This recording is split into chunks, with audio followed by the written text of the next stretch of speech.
एक बार की बात है, एक फार्म पर या फिर किसी पोंड के पास मदर डक अपने अंडे पर बैठी हुई थी घोंसले में। यह गर्मी का दिन था।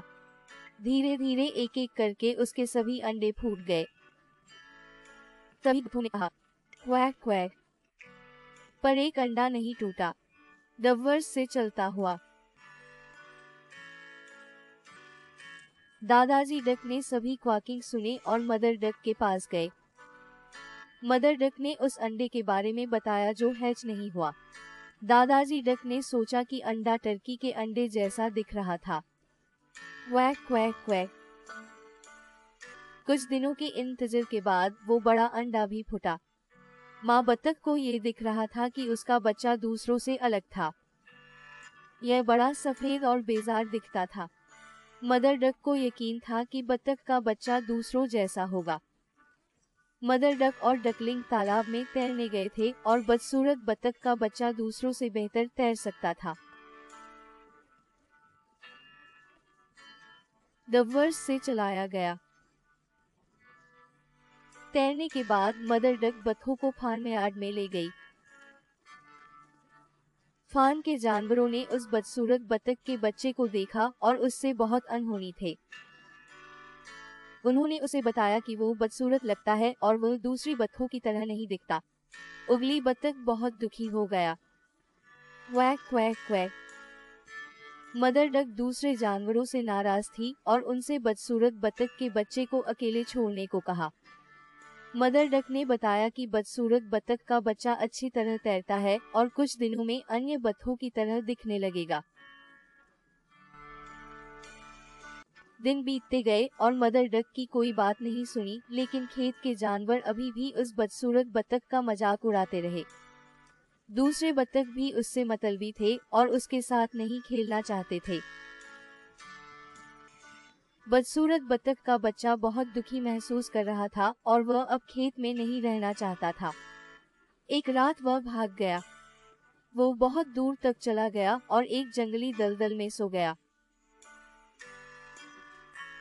अगली सुबह उस बदसूरत बत्तख के बच्चे को कुछ जंगली बत्तख देख रहे थे। उसने पूछा कि वह उनके साथ रह सकता है। उन्होंने उसे बताया कि वो बहुत खराब दिखता है, इसलिए उसे जाना पड़ा। बदसूरत बत्तख का बच्चा बहुत दुखी था। कोई उसका दोस्त नहीं बनना चाहता था क्योंकि वह बहुत बदसूरत था। बारिश शुरू हो गई थी, तभी बदसूरत बत्तख के बच्चे को सूखी जगह मिल गई।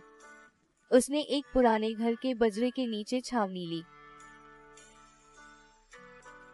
अगले दिन घर का दरवाजा खुला और एक बड़ा कुत्ता बाहर निकला। बत्तख के बच्चे पर कुत्ता भौंका और बत्तख का बच्चा बहुत जल्दी भाग गया।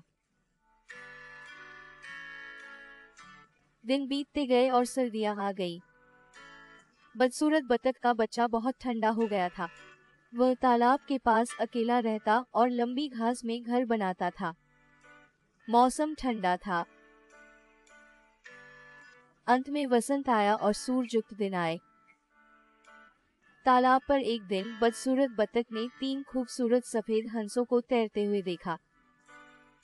बदसूरत बत्तख का बच्चा जानता था कि वो उसे दोस्त नहीं बनाएंगे क्योंकि बहुत बदसूरत था।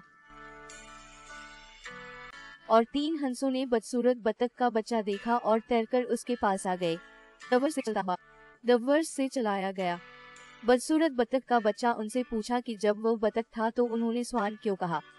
हंसों ने उसे बताया कि वह एक बत्तख नहीं है और पानी में अपना अभिविन्यास देखे। पानी में अपने प्रतिबिंब से खुश बदसूरत बत्तख का बच्चा था। वह अब बदसूरत बत्तख का बच्चा नहीं था, वह एक स्टाइलिश सफेद स्वान था। 3 हंस उसके दोस्त बनने से खुश थे और सब तालाब में तैरने लगे। 4 हंस आसमान में उड़ गए। बदसूरत बत्तख का बच्चा अब स्टाइलिश सफेद स्वान बन गया था। उसको खुशी बहुत हुई। हंस ऊपर उड़ते ही जमीन पर मौजूद बच्चे तालियां बजाते रहे।